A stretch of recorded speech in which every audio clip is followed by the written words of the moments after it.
अहम सर्वस्य विचित्र चित प्रपंचस्य प्रभवः उत्पत्ति कारणम। मैं इस संपूर्ण विचित्र यानी कई रूप का चित चेतन और अचेतन प्रपंच का प्रभव मतलब उद्गम स्थान हो। उत्पत्ति मुझसे ही होती है, मैं उसका उत्पत्ति कारक हूं। ठीक। सर्वमत्त एव प्रवर्तते, सब मुझसे ही प्रवर्तित है, यानी कि मेरे द्वारा ही संचालित है। प्रवर्तन, प्रवर्तक मतलब जो संचालन करे, जो निर्माण करे पद्धति का, उसको प्रवर्तक। प्रवर्तन प्रवर्तते जो नियामक है, कंट्रोलर है। इति इदम मम स्वाभाविकम निरंकुशैश्वर्यम सौशील्य सौंदर्य वात्सल्यादि कल्याण गुणगण योगम च मत्वा बुधा ज्ञानिनो भाव समन्विताः माम सर्व कल्याण गुणान्वितम भजन्ते।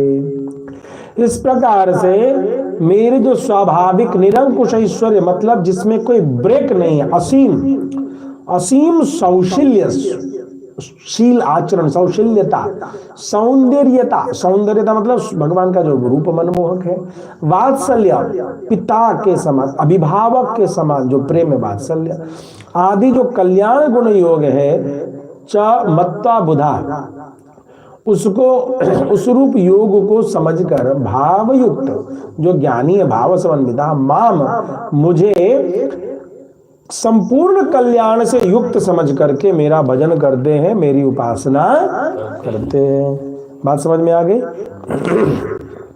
भावो मनोनिवृत्ति विशेष मयि स्पृहया लवो माम भजन्ते इत्यर्थ। इसका अभिप्राय क्या? मन की वृत्ति विशेष नाम का भाव है। भाव किसको कहा? भावो मनोवृत्ति विशेष, मन की जो वृत्ति है और भाव कहते हैं। भाष्यकार कितनी सुंदर व्याख्या देते हैं। मई स्पृहया लवो माम भजन्ते इत्यर्थ। मद भाव का मतलब क्या हो गया कि मुझसे प्रेम करके मुझ में तन्मय होकर के मुझे भजते हैं।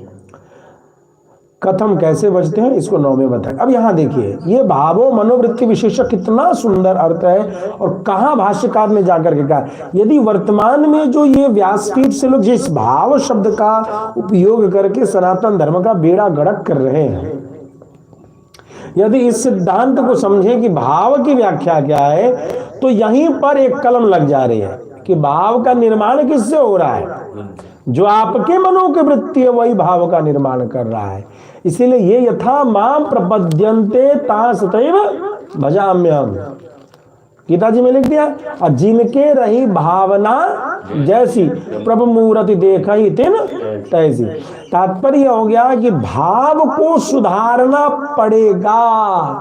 भाव आपका तभी सम्मानित है या प्रशंसनीय है जब मन नियंत्रित हो जाए। मनोवृत्ति पर नियंत्रण किए बिना यदि भाव की चर्चा कर रहे हैं तो मन आपका उद्दंड है, तो भाव भी आपका उद्दंड के समान होगा।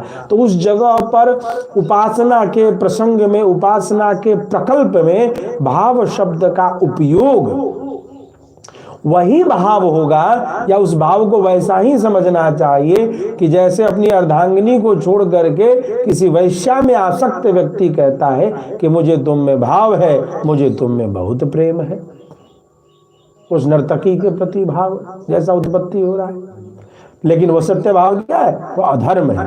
ठीक इसी प्रकार से भगवत भाव में यानी भगवान की महिमा को जान करके जैसा प्रेम उत्पन्न होता है, यह मद भाव है। बिना भगवान की महिमा को जाने हुए भाव की उत्पत्ति नहीं कर, यानी उचित नहीं होगा कि वह भाव शुद्ध हो। ऐसी संभावना कम बनती है। बिरले की बात अलग है। यदि आप किसी का उदाहरण लेंगे तो ये जो उदाहरण लेंगे तो ध्यान देना होगा, इस जन्म के अध्ययन की चर्चा नहीं है। जैसा बार बार गीता जी सावधान कर रहे हैं, बहुत सारे जन्मों की चर्चा करते हुए, तो कई बार जैसे जड़ भरत का उदाहरण यहाँ लेंगे तो ये बात करते हुए दिखाई देगी। तो नहीं, जड़ भरत के उदाहरण में 3 जन्मों की कथा है और उनके हृदय में उन समस्त पूर्व जन्मों की जो स्मरण है, उस स्मरण की स्मृति की चर्चा है। अतः ऐसे सिद्धांत पूर्व जन्म के संस्कार जो जन्म के कारक होते हैं, वही पूर्व जन्म के संस्कार भी भाव के मनोवृत्ति का निर्माण करते हैं। और